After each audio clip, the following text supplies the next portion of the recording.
Hey everyone, how are you guys doing today? I'm just gonna get set up again. Always the mad dash from the school to here to get on time. Welcome. This is number 6. Pretty cool. Super excited. We're gonna make poutine today. So I'm just gonna grab stuff. Hopefully you guys have your recipes printed. You're going to need a cutting board. You're going to need a knife. You don't need a large knife. I tend to like to use about that size. You can use something smaller if that's what you're comfortable with. We'll do a little bit of practicing some safe knife skills. You're gonna need some potatoes for your French fries. If you have an air fryer and want to get it out, plug it in, that'd be great. If not, you can use a tray and we'll bake them in the oven. I'm gonna use my air fryer. I have a Ninja Foodie, which I super love. They're great because they have the pressure cooker and everything in them.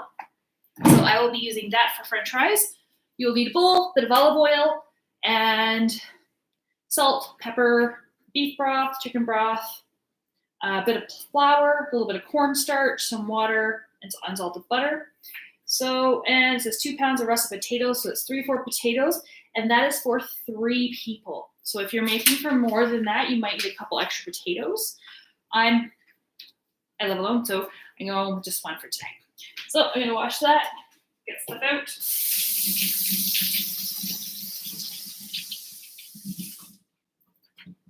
I tend to keep the peel on.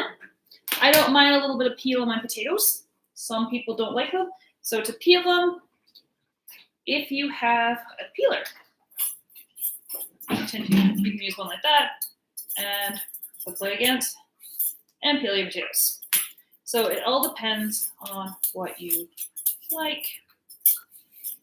I don't mind having this, I generally don't mind having the skin on, and I will just cut it as is. So I don't know how many of you guys have chat or are able to use the chat. It doesn't matter what type of potatoes you use, it all depends on taste. I'm using russets. Russets tend to be really good for baked potatoes, and things are a little drier because they contain less moisture. They're a little bit of a drier potato. You can also get Yukon Gold, so yellow or red ones or purple ones. So different potatoes have different moisture contents, different texture, very similar textures.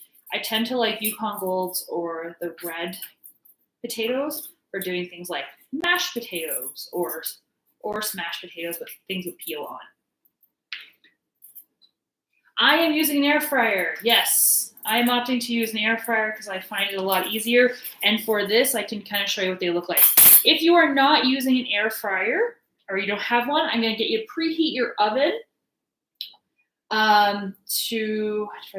so it says oil at 300. If you're using an oven, put your oven up at 375 to 400, and you're going to preheat it on that. I'm just going to throw this into the compost right away and then get my apron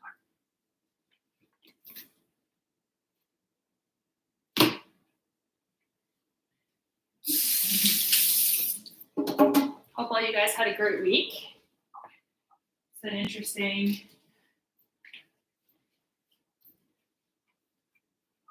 for those who don't know, actually, well, you guys probably, some of you guys know, some of you guys not. It's actually my birthday today, so I'm going to poutine on my birthday, which makes everything so great, and playing softball later, which is gonna be a lot of fun. So, wash my hands. My nose is itchy. Wash my hands again, though.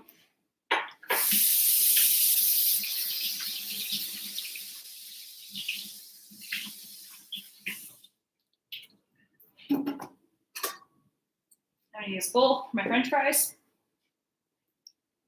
Thanks, guys. No pickles. There's nothing for you. Sorry. Pickles the cat has decided to, she hears this thing and thinks it's going to be food for her. So that's what she's doing. I use a knife about that size. You can use one smaller. It's whatever you're comfortable with. I peeled my potatoes. You don't have to, depending on the potatoes. So I didn't mind I clean. For seasoning, this is where, if you will, potato is kind of like, it's kind of like eggs. You can add so many different flavors. You can combine different things to suit your need. I don't know why I looked down there, but I have to grab. I'm gonna grab some olive oil. I think our recipe just says salt and pepper. Ingredients: pepper to taste, unsalted butter, fries, potatoes, peanut or other frying oil. I will say, please, please, please do not fry things on the stove like using a pot. If you have an air fryer, an actual deep fryer that your parents are supervised for, or you can bake them in the oven. Do not use a pot on the stove, because what happens is oils tend to heat up very quickly and they combust, which can cause grease fires, which is very dangerous. And I've seen like people burn down their house trying to do that. So please, please, please do not use a pot or a pan on the stove to fry this with oil. Air fryer or oven, or if you have a deep fryer under supervision of an adult, you can use that. So I'm gonna use a bit of olive oil to season my fries. I'm also going to add, I'm gonna use salt, I'm gonna use some pepper and a bit of smoked. So I have, this is not salt. I have roasted garlic, a roasted garlic spice. I'm gonna use smoked paprika. I'm gonna use pepper and a bit of salt. So if you guys have other seasonings you would like to use too, you can. You don't have to if you just want to use salt and pepper, by all means. So this is how easy it is to make your own homemade French fries. So I'm going to, knife skills, we call it the little claw. The reason we use the claw, so when you're holding something and cutting down, you should be able to see your knuckles, the tip of your last knuckle, so that when your knife comes down, you know, if you can see the knuckle, you know it's not gonna hit your fingertips, so that you keep all your fingers. So what we're going to do is I tend to cut it, I'm gonna cut it straight down in the middle so that I have half like that, because then it's flat and it's easier to hold my potato. And I'm just going to gently cut it again from the top so that now my potato is flat like this. I'm gonna angle my computer a bit more so that you can see it.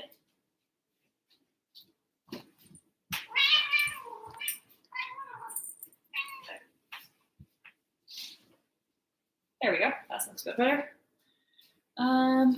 Soaking on cold water for the last hour and a half. Shouldn't I drain the water and season it now? Oh, yes. Oh, sorry, I'm gonna get the computer. The angle of this is driving me crazy today. I can't get the angle right. There, that looks better. So if they were soaking, you can drain off the water, and it's easier. I like to pat dry mine a little bit, because then you don't have as much water on them and you have more, you can put a bit of oil and some seasoning before you put it into the air fryer. So I'm going to cut my French fries. So I get them flat like that. And then all I do is I use my little claw and I cut from the end. And it all depends on how thick your potato is. This is kind of thick. I'll just turn it on its side and cut it again. So then they're all kind of uniform. They're very close to thickness, uniform when it comes to thickness. I gotta get a tripod or something for this at some point. Sorry, guys. I'm just gonna adjust this and move.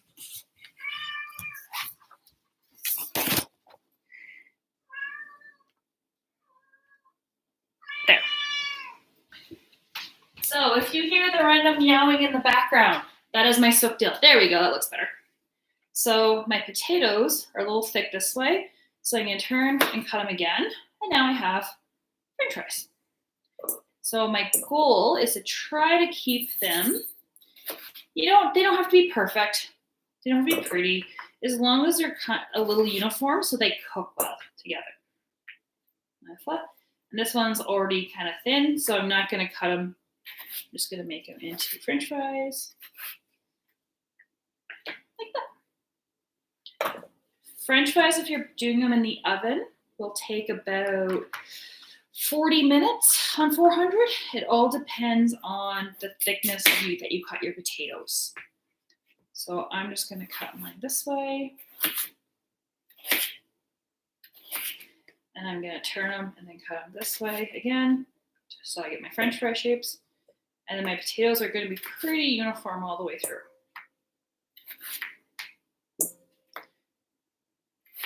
And I always keep my little claw.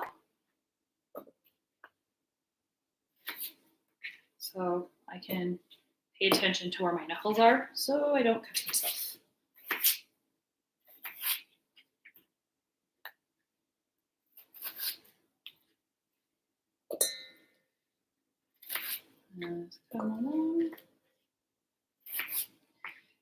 At school, I have fry presses actually, which is kind of fun.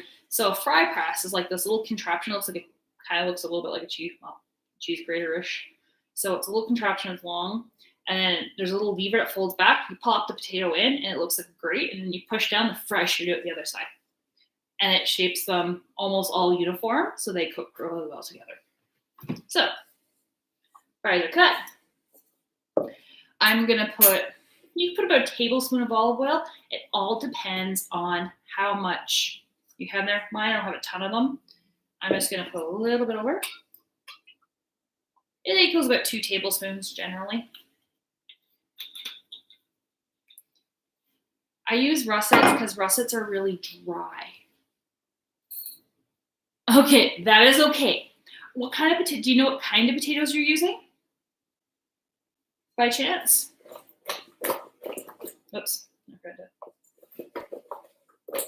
And I just shake mine around in the oil. I'm using russets because they are a drier potato, so I don't really need to pat dry them. And I already washed my potato. So coat it in oil. I'm going to put this is the fun part, you just shake them on. Oh, big russets, then you're fine. Unless they're soaking wet, russets tend to be a drier potato, so they should be fine. You just have to season after. I like to put salt. If you're using a deep fryer, salting them and stuff after they come out is actually a lot neater because then they absorb them. If you're using an air fryer, I season them before and they hold their seasoning well. If you are using the oven, seasoning them before will trap the flavor. So I put a bit of garlic.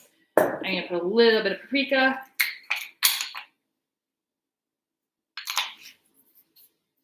And a little bit of pepper.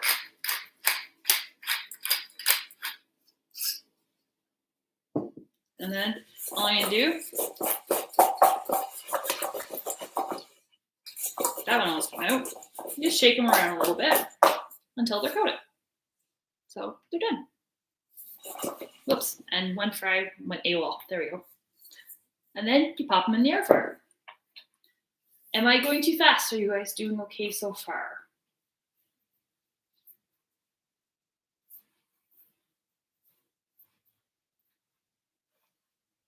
Air fryer, depending on the air fryer, I would put them in the thickness of your fries. I would put them in for at least 20 minutes and then check them at that point. My Ninja Foodie, I can do fries in about 20 minutes, give or take. But all you're looking for is that when you poke them, obviously you don't want crunchy raw potatoes. You're going to poke them so they're nice and soft, and the longer you keep them in there, they will crisp up on the outside. So especially if in the oven, you might have to add a little bit of extra oil just so they're coated well, so then they cook.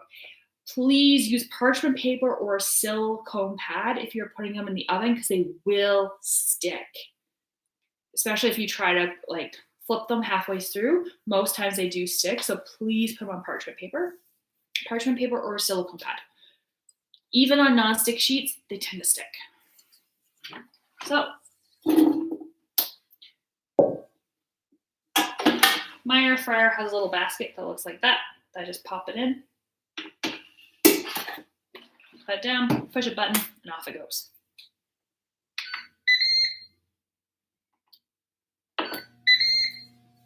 So, mine's in the air fryer. Working its magic.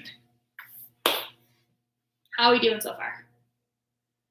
Yeah, if you have a lot of them and you can't fit them all in the air fryer, then I get them into the air fryer.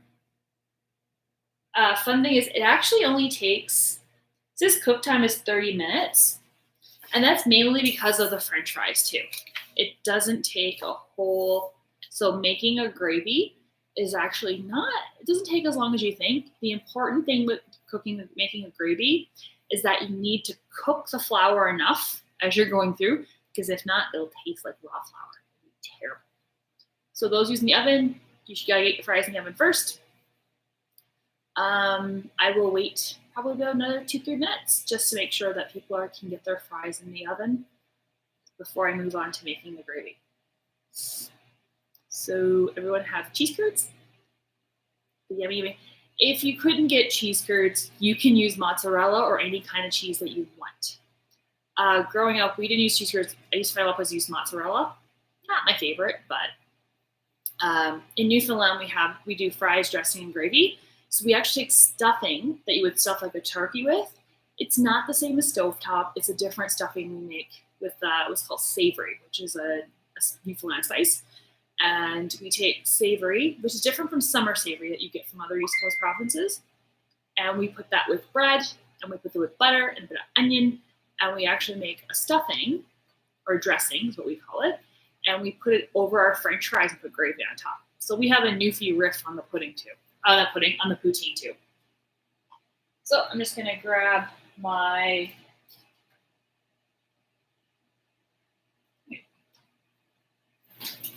Alrighty. So I'm gonna grab my cornstarch and my flour.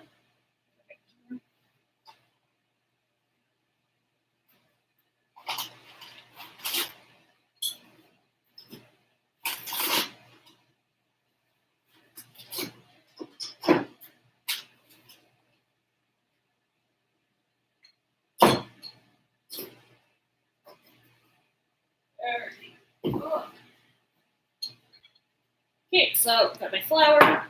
So our first thing, create a gravy. Small bowl, dissolve the cornstarch in water and set aside.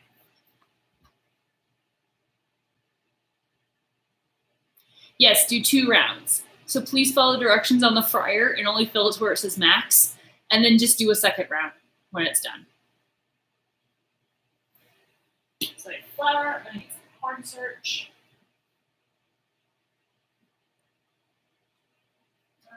Cornstarch. Where did you? Oh.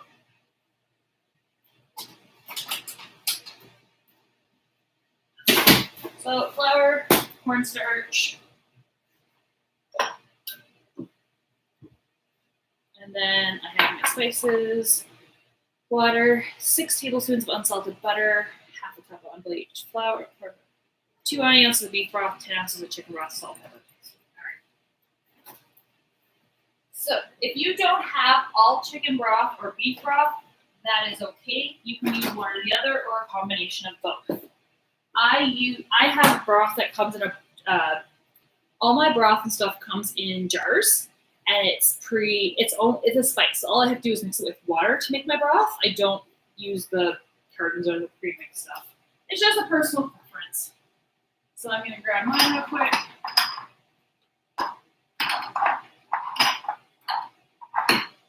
There's the beef.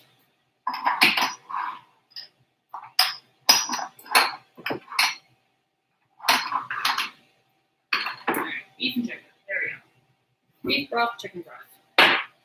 Thumbs up. And so 3 tablespoons of cornstarch and 2 tablespoons of water. Just gonna get my cornstarch mixture. This is a thickener for the gravy.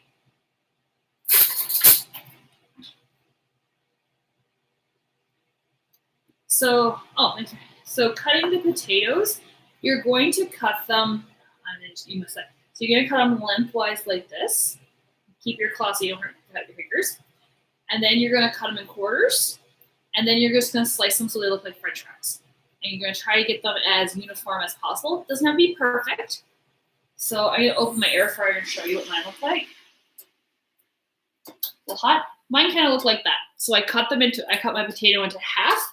And then I put it straight up so it's on a flat side, cut it into quarters, and then I sliced them down so they kind of look like that.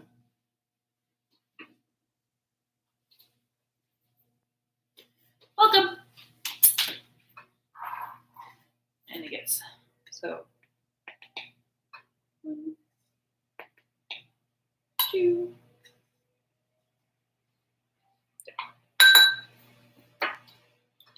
And 2 tablespoons of water.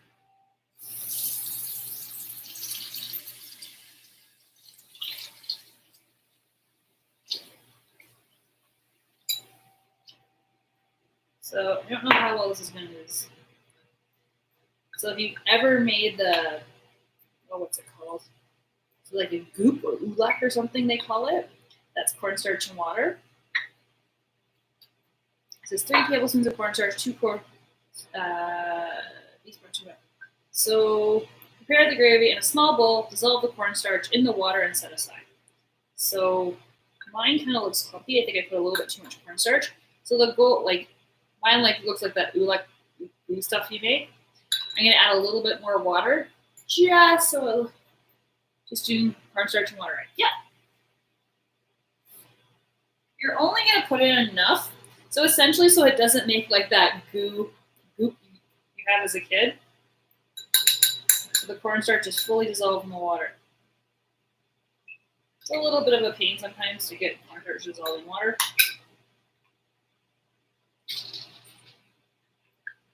But it works. It's kind of funny. It's like the quintessential elementary school project. When you make the quicksand. And all it is the cornstarch doesn't fully dissolve, so it rests at the bottom. Yeah. So I just dissolve mine into water. So it doesn't form that goop at the bottom. I'm just going to put it there.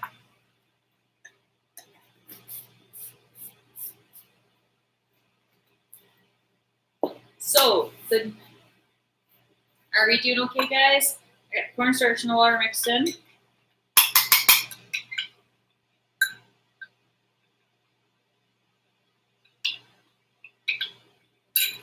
And I kind of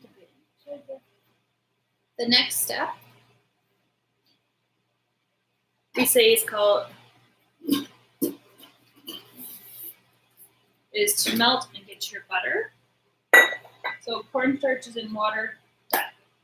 Next, we're going to take our butter, 6 tablespoons of butter, and we're going to measure it out and put it in our pan. Yeah, just put a little bit more water. Just add a little bit more water. I had to too, because I was like 3 tablespoons of cornstarch and 2 tablespoons of water. That's going to get very oolek-y, which is what we don't want. We essentially want it to free flow like that. So you just add a little bit more water. And you just mix a little bit more. And the oolek will disappear.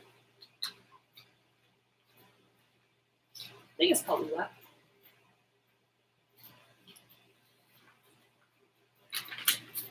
And just for those people, it says 6 tablespoons of unsalted butter. 6 tablespoons is very close to a half a cup. I think it's like 6.675 or something along those lines. Is because it's 6 and a bit, almost 7. That's at half of 6.5-ish tablespoons make a half a cup. So if you have the measurements on your butter, that's a half a cup. You can put a little bit less than a half a cup, and it will be good to go. Which I know is a lot of butter, because gravy's it's potentially a lot of fat. It's fat and carbs. So good.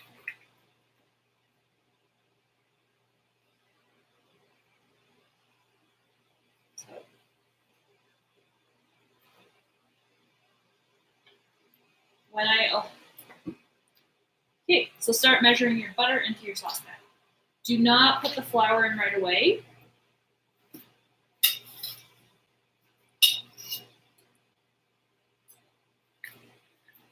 You're going to put your butter. The neat thing is, this is actually called making a roux. R-O-U-X, the French term. And a roux is a base for a lot of sauces and gravies. You do this in a bowl. So the butter has to go in a pot because we're going to cook it down. Cornstarchy stuff can go in a bowl.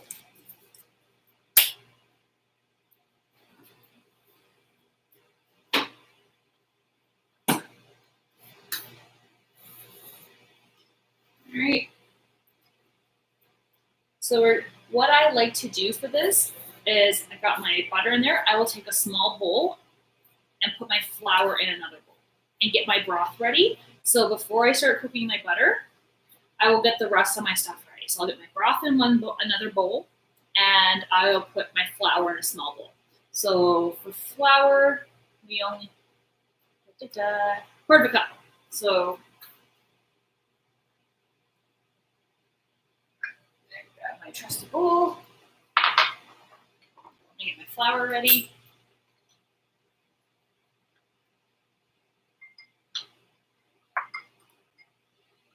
The reason you cook your flour is because A, it tastes disgusting if you don't.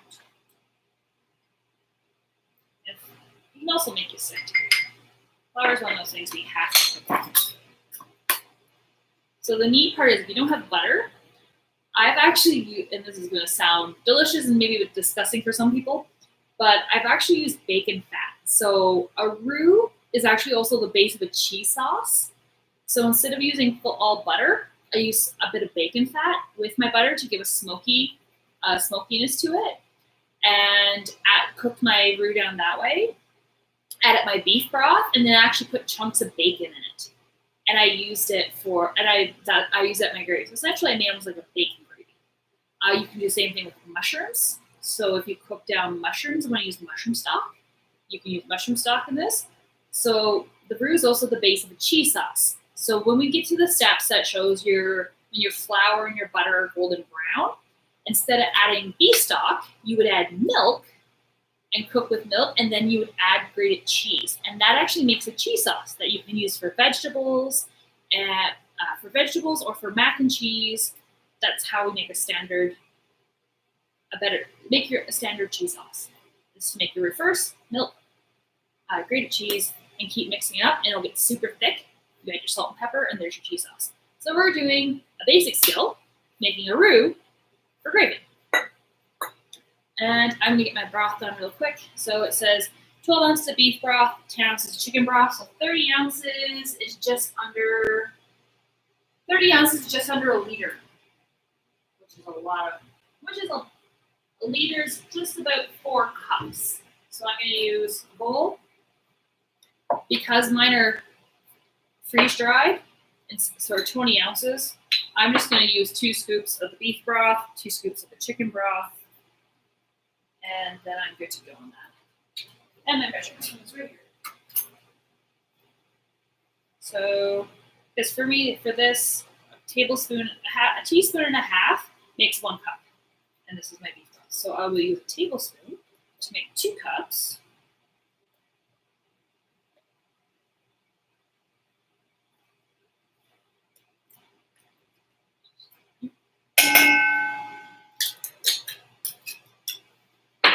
And then I'm just going to put my chicken broth in the same thing too. Oh, this one's new. I haven't opened this yet. Oh, darn. And I'm not going to put it in, so shake it a little bit. There we go.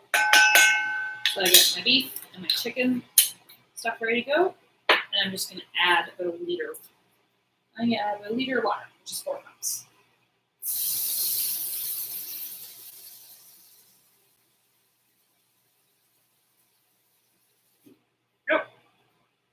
So my broth is ready. If you have the stuff in a container, that works great too. The broth with the butter is a separate bowl. Keep in a separate bowl for now, because what happens first, you have to cook your flour. And when you cook your flour till it's golden brown, then you're going to start adding your broth. So then your broth becomes the liquid, the base pre-gravy. Your roux, and your flour, and your butter, which creates your roux, is going to start doing the thickening, and then your cornstarch actually finishes as a thickener. This recipe I use because it says it says authentic Canadian poutine. If I make this, I don't use both cornstarch and flour. I use one or the other, and I count 4 cups of each. Then, so for broth, it says 20 ounces of beef broth and 10 ounces of chicken broth. So 10 ounces of chicken broth is about 8 ounces is 1 cup.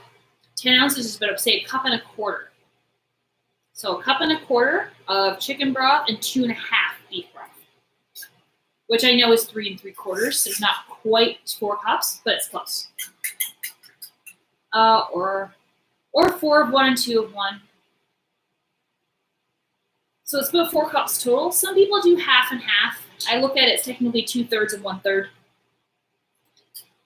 It's 2/3 and 1/3, or you can do, and you can just use beef broth. You don't have to use both. If you only have one, use one. So now that that's prepped, that's prepped, that's prepped, this is ready to go, I'm just gonna put it on the stove on medium.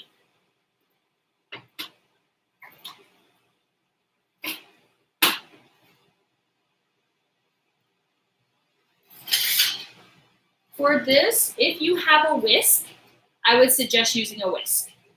I know it's also not the, I'm joking around the size of the whisk.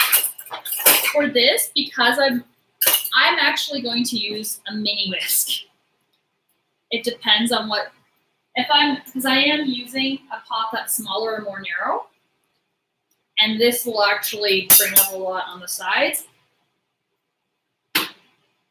A mini whisk is going to work just as well, depending on the pot. Yeah. I use the mini whisk because my pot's narrow, and it's easier to get around the corners, and nothing's going to burn.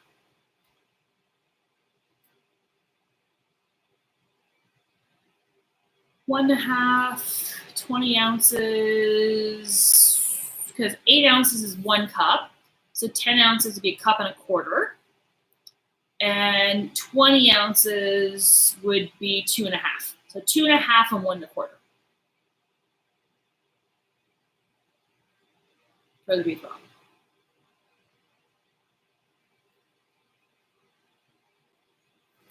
And if you have a liquid measuring cup, most measuring cups, so like I know my Pyrex ones, here I have the cups here. Right next to it has 2 cups, is 16 ounces. 1 cup is 8 ounces. It's actually written right on your measuring cups.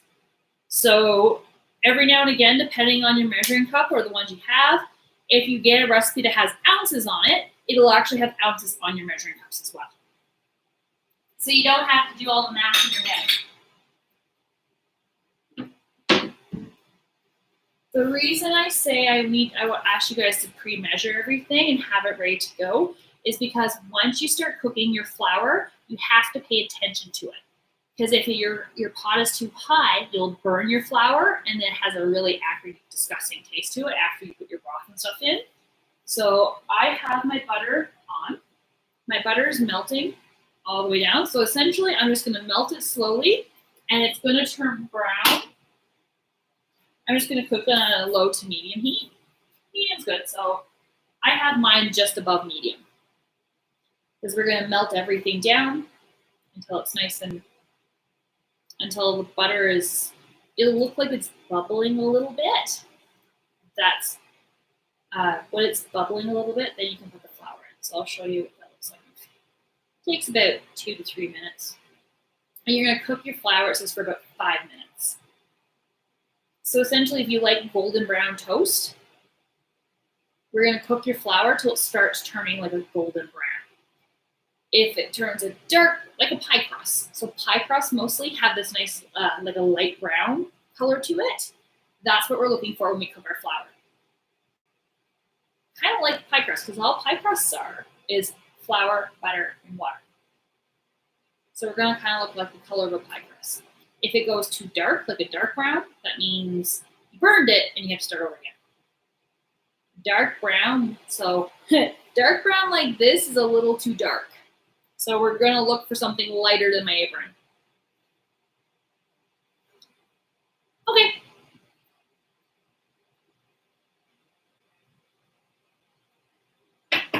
My butter still has a big chunk in it, so I just got mine a little bit lower. So I hope everybody's getting their butter on.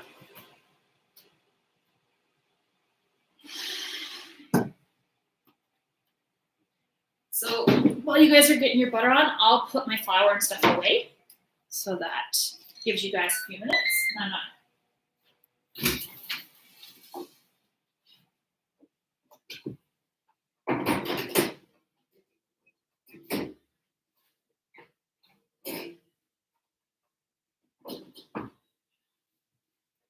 And put those away.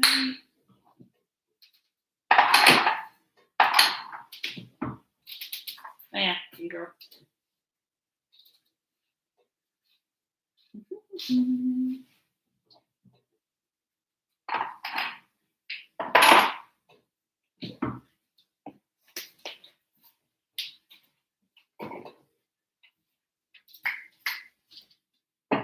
Cleaning as I go, make things super easy.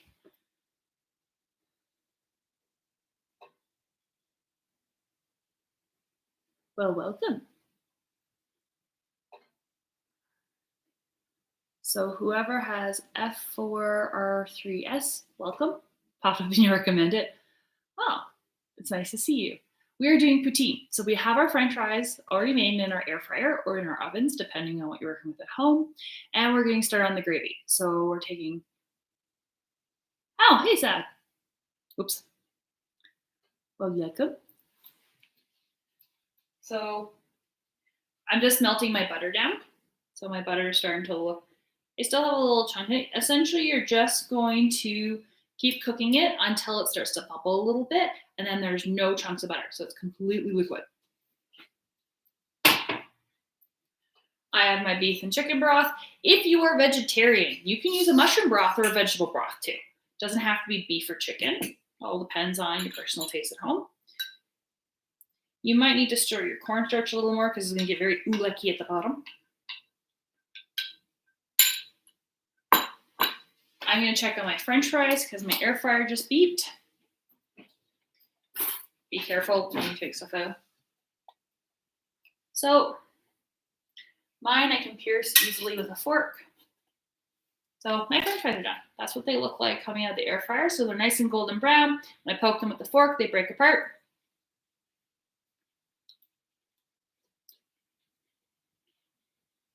Perfect. They got a nice soft texture. If you're baking them in the oven, they might not get as crunchy, but they're still going to taste good.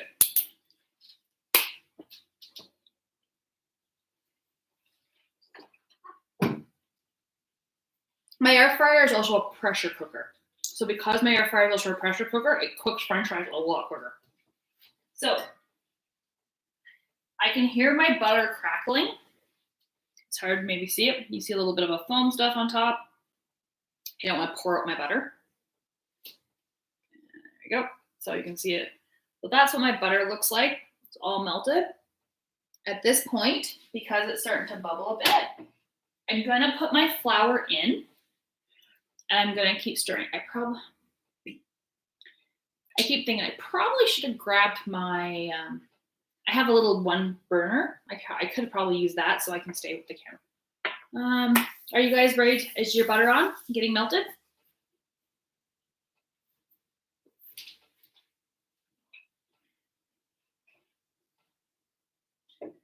Mine's starting to bubble a little bit and I can hear the crackling of it. So mine's almost ready to put flour in. Okay, butter's melted. So if you're starting to hear like little crackles, like it's starting to bubble a little bit, you can actually add your flour. Now this requires a lot of attention because you have to make sure that your flour doesn't stick to the bottom. So that's why I said use a whisk, because then your whisk can get everything off the bottom of the pot a lot better. Hello, hello, welcome. And the whisk can get the flour off the bottom of the pot a lot quicker, and also it'll you'll keep it from burning. But you have to pay attention to it because it can go from nice and golden brown to burning really quickly. All right, so mine's crackling. Yeah, mine's bubbling. I'm gonna dump about half my flour in, mix it so it looks mixed all the way, and then the other I'll dump it out. I could move my computer.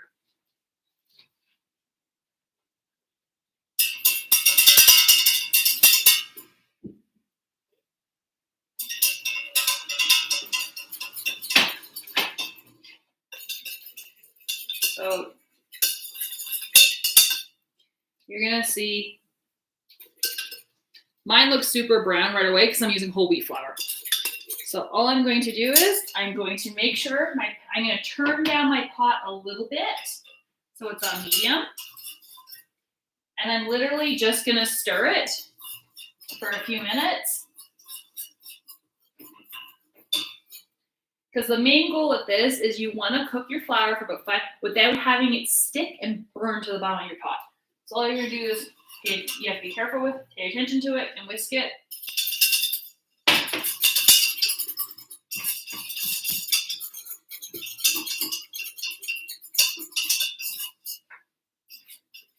Sometimes I tilt my pot a little bit too, just to see, to make sure that nothing is sticking. If it's starting to stick, like when you feel resistance, like it's starting to burn a bit, just turn your pot down slightly so that nothing burns. I'm gonna put a timer for about 3 minutes. And we're just gonna cook it down and make sure, essentially cook it down and make sure that nothing sticks.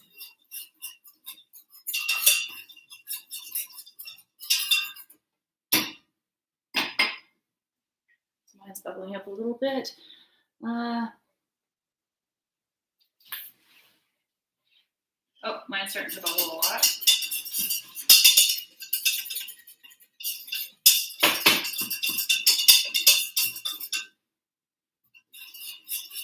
I'm just gonna keep on stirring. This is the part that's the key, because if you burn this, it means you have to stir it over. Everything else, it's easy to fix. This is the hard one to fix. It's really something if you cook it too much.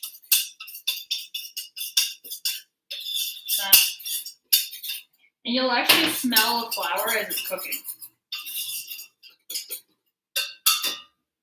Flour kind of tastes, if flour's not cooked out all the way, it tastes disgusting.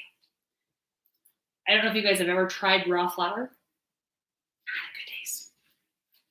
So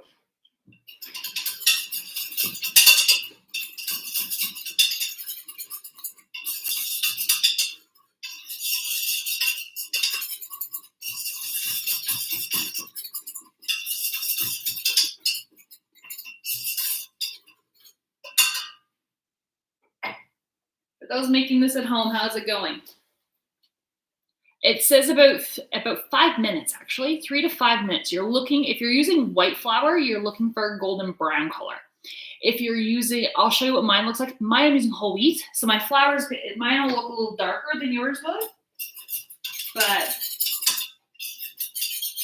you're essentially stirring or whisking till it gets a golden brown color.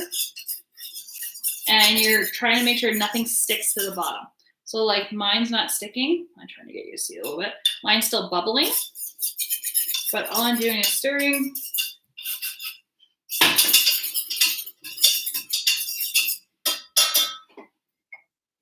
And it says I got 30 seconds or so left on mine.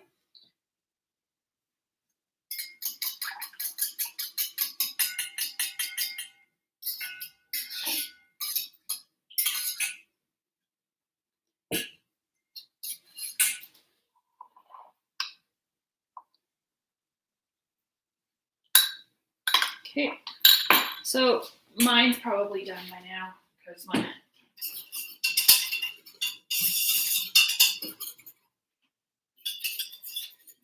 So mine's not stick, thank God.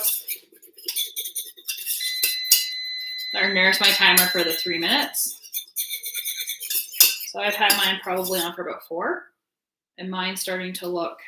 Mine still looks a little golden. It's hard to see a little bit. Mine's still looking golden brown. So I'm going to turn mine back up to heat.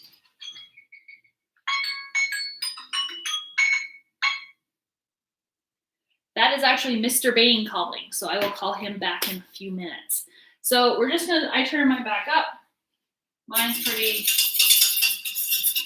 again, we're looking for the color of toast. I will probably actually taste mine, because you can tell if flour, it kind of tastes like a,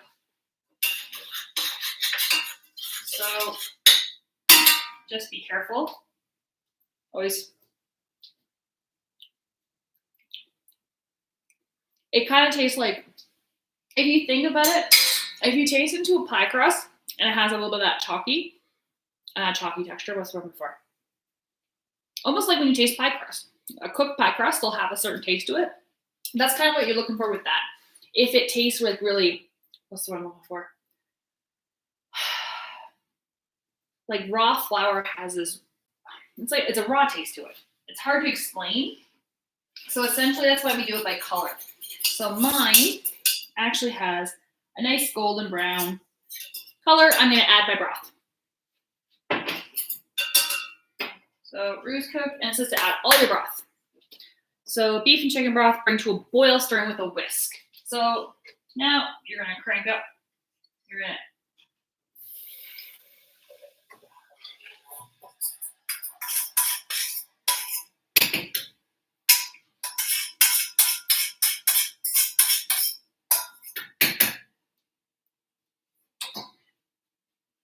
So I get that in.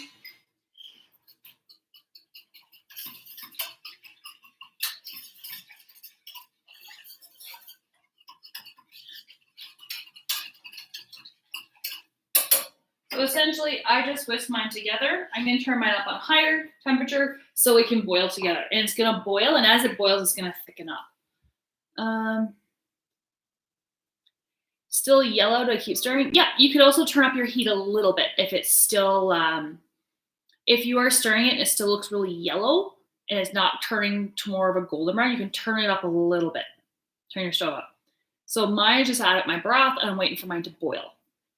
So this will take a few more minutes to boil. My French fries are done and ready to go.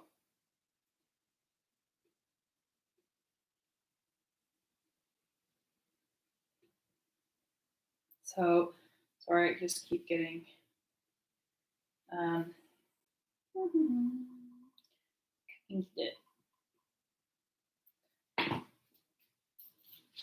Alright, so that's gonna boil.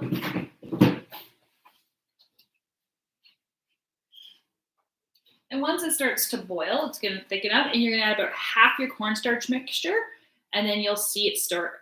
You'll see it thicken. And if you like it thicker, you just add a bit more. You just add the rest of your mixture. So I get my look. So how's it going? How are you guys doing? Okay with this?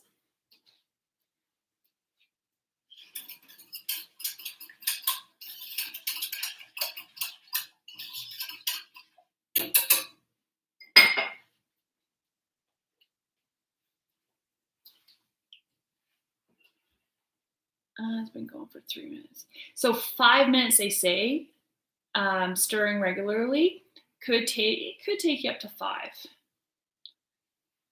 So my gravy's on the way. For my cheese curds, there's a couple of places that actually do the smaller packets. So I actually did a small individual packet versus a huge bag. All depends. I like the smaller ones because I have them for snack size or for I have them for snack size, and I don't have to open a full bag at once, and I can keep them in the freezer. Other interesting thing, if you want to add meat, I've had people do ground beef and add it. You can add sausage, you can add hot dogs, depending on your taste. I like also doing steak poutine. So I'll take strips of grilled steak and put it on top, and then put my gravy and cheese curds on. You could use dressing, chicken, whatever floats your boat. Poutine is one of those fun things too that you can have some fun and use like a sausage, or I've had put garlic sausage on them before. I've done hamburger meat with like a little bit of taco seasoning or just a little bit of salt and pepper. All kinds of varieties. And because it depends on the gravy. You can do much. This is a beef and chicken gravy. You can put whatever kind of meat you want to as well on there if you choose to. I just kind of stick with the traditional.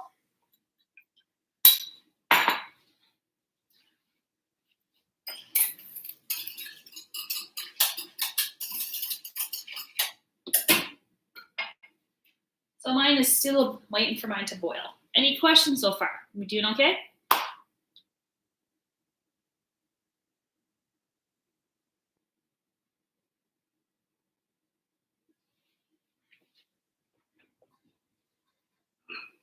I'm gonna get my French fries out into here.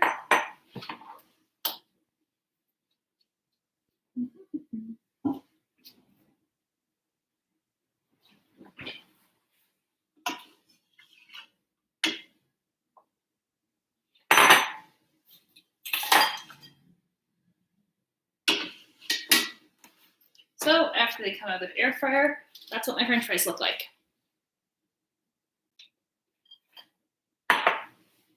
Nice and crisp.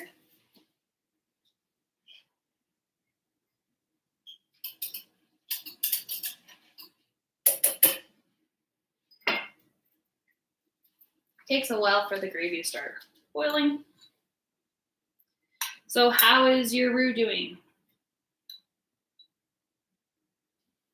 You're still in, not really crispy? What kind of air fryer?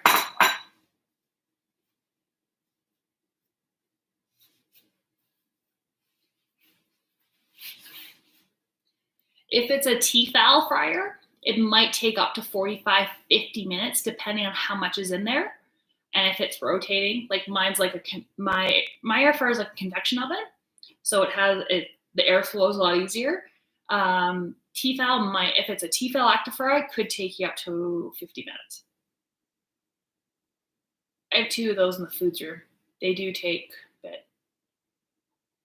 Oh, okay. So I would just keep them until they get crispy. So depending on how long they take, you might have to reheat your gravy a little bit or rewarm your gravy. Which is the nice part about this, because once your gravy is done, if you need to rewarm it a little bit, you can in the pot. And yeah, once your fries are crispy, it's just put your cheese curds on top it with some gravy, and I like to use a little bit of extra salt or pepper, a little bit of pepper, and you're good to go. So I'm going to ask again, please take pictures. So when you're done this, please take pictures. Mine's starting to bubble. So my gravy's starting to boil, so I gotta turn it down. Turn it down.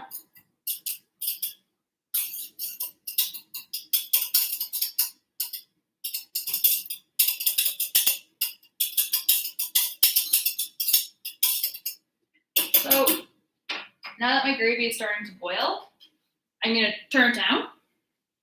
I'm going to put about half my cornstarch mixture in to get it nice and thick.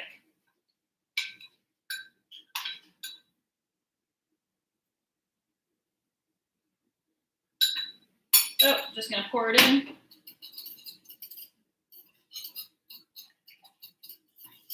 And the thing is, when you're mixing it in, you can actually feel with the whisk that your gravy is getting thicker.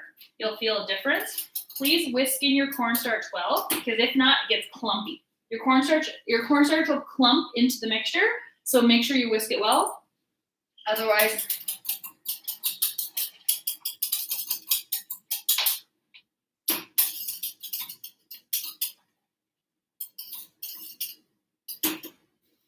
and before you add any cornstarch, make sure you stir it around so there's no like lucky bits in the bottom. Get it boiling. So turn it up and wait for it to boil. Depending on how much liquid you have in it, how warm or how cold it is, it's going to take a little bit to boil.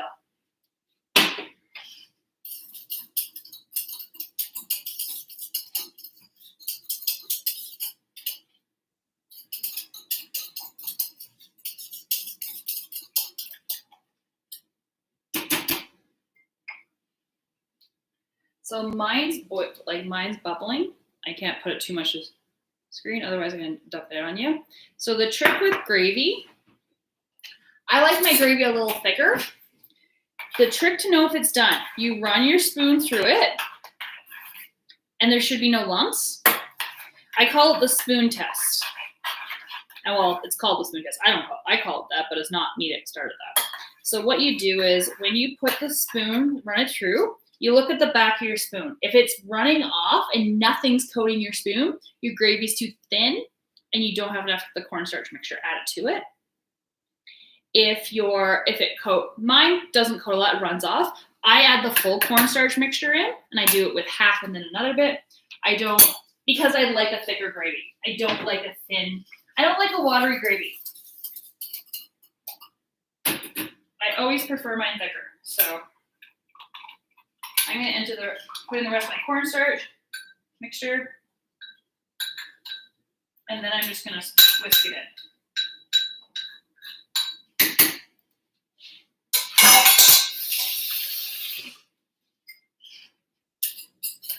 And then I'm just going to stir and let it stir and boil for about another 2 minutes.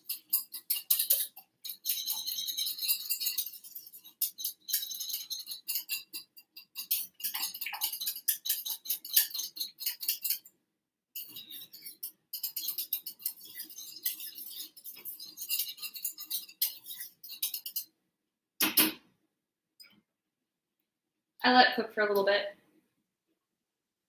So if it gets, the whisk is the best. Using the whisk is good because then it stops from getting lumps.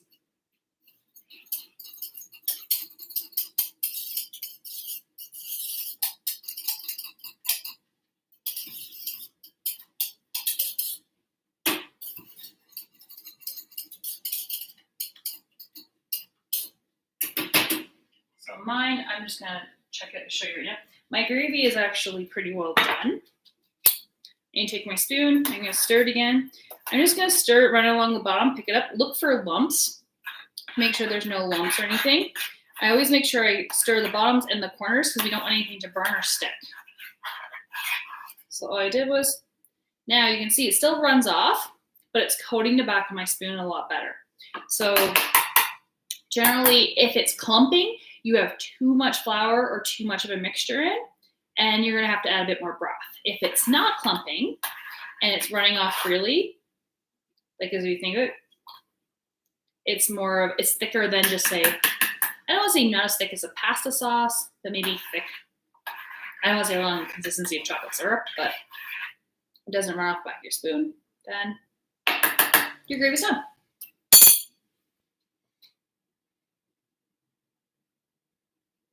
So if it became a lump in your gravy, whisk it.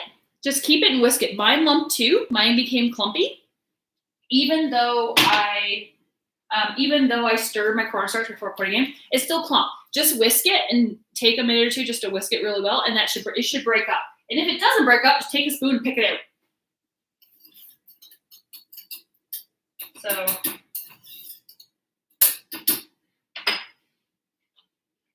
my gravy is done. I'm going to grab a nice little topper.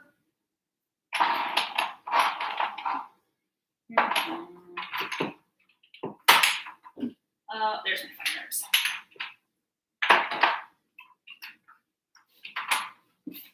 So my gravy is thickening up nicely.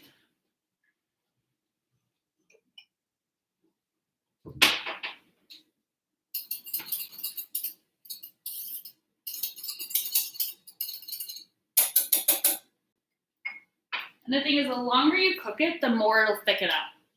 It'll just take you, the longer you cook it, the more it does just thicken up. You just have to be careful it doesn't burn along the bottom.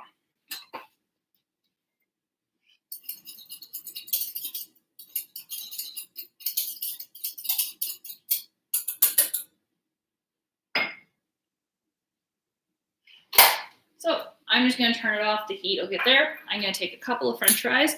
I'm just going to do a mini one to show you guys because I have softball, so eating a big poutine right now is not going to go over well because I have to pitch softball in an hour or so. So I made my mini one. I'm going to grab some cheese curds.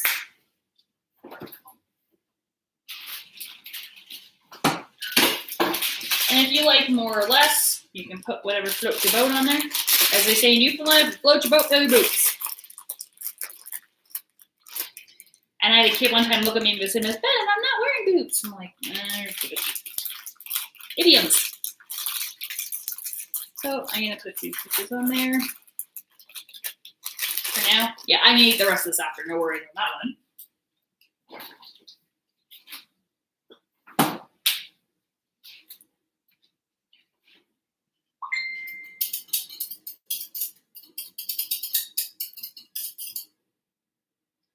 So my gravy is thickening up a lot.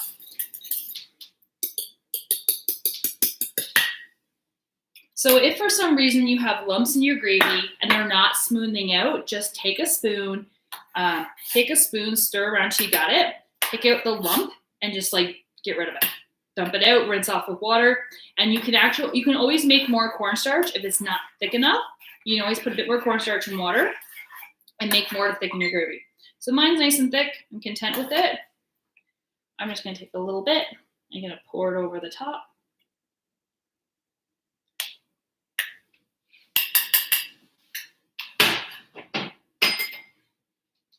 And I'm going to top it with a little bit of fine herbs. Just a little shake. And voila. That's what my mini poutine looks like.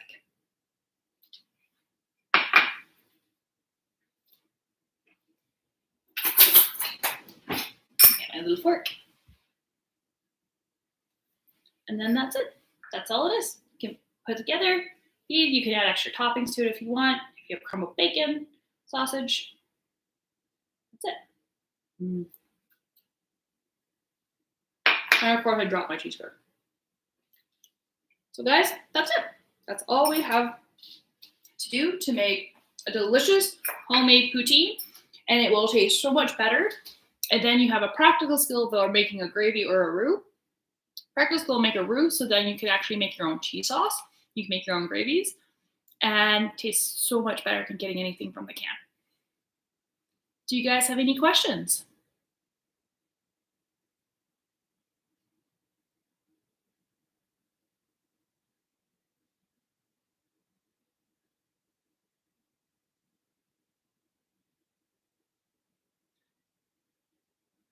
Again, I'm going to ask you guys to please send me any photos to my email so I can submit them to your book. You don't have things you make. If you want to be in them, great. If you want to put a mask on, be in them, fine. We are looking for more candidates. Also, next week I will be doing a foods club. I'll be doing it next Friday. I'm going to be doing like homemade Pop-Tarts or like a ham pie, and we will do strawberry ones. So if you guys, I'm going to do strawberry rhubarb, but you can also do strawberries. So if you have strawberry jam at home or blueberry jam, or if you have fresh berries, you can cook them down. But that will be sent out today with the newsletter with the recipe and everything for that. So we're going to make a dough, and we're going to make our filling, and we're going to make homemade Pop-Tarts. So if you guys don't have any questions, I'm going to end here. Are you guys doing okay?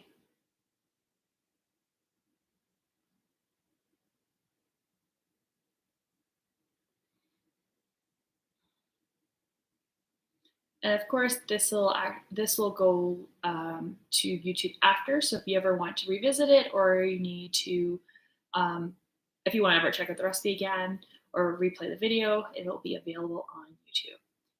If I don't have any other questions, you're welcome. You're welcome very much. Thank you guys so much for coming out. Our last one is next week, and maybe we might do a couple throughout the summer. Don't know yet, but I hope you guys have a fantastic fantastic weekend, and we will see you next week. Bye. Take care of yourselves.